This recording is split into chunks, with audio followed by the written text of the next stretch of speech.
சம்பவத்தில் வந்து அந்த கைது செய்யப்பட்ட மாவட்ட செயலாளருக்கு இன்னைக்கு நீதிமன்றம் ஜாமீன் கொடுத்திருக்குது. இது வந்து தங்களுக்கு கிடைத்த முதல் வெற்றி அப்படின்னு சொல்லி தாவேக்காரர் சொல்லியிருக்காங்க. அண்ணா, தாவேக்கா அவங்க புரிஞ்சுக்கணும், எல்லாரும் புரிஞ்சுக்கணும். நான் தான் முதல்ல இருந்து சொல்றேங்கன்னா, இதுல திரு விஜய் அவர்களை அக்யூஸ் நம்பர் 1 போட முடியாது.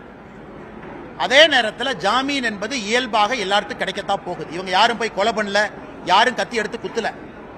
தவறு நடந்திருந்தால் சிபிஐ வர்றாங்க, அதுக்கான சார்ஜ் ஷீட் பண்ணுவாங்க, எவிடன்ஸ் கொடுப்பாங்க.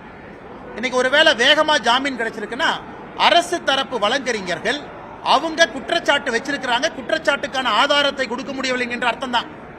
ஜாமீன் கிடைச்சிருக்குன்னா அரசு தரப்பு வழக்கறிஞர்கள் அப்ப அவங்களால எவிடன்ஸ் கொடுக்க முடியல, அப்ப எவிடன்ஸ் இல்ல. இது ஒரு ஆங்கிள். இன்னொன்று, நீதிமன்றத்தை பொறுத்தவரை எங்கேயும் போக மாட்டாங்க, உள்ளூர்ல தான் இருப்பாங்க. ஜாமீன் போட்டு நீங்க வந்து காவல்துறைக்கு வந்து விசாரணைக்கு ஒத்துழைக்கலாம் சொல்லியிருக்கலாம். ஆனால் இதை பெரிதுபடுத்துவதை விட இந்த நிகழ்வுக்கு பின்னால் யார் இருந்தார்கள் என்பது முக்கியம். அது சிபிஐ என்கொயரியில் முழுமையாக வெளியே வரும் என்கிற நம்பிக்கை எனக்கு இருக்கு.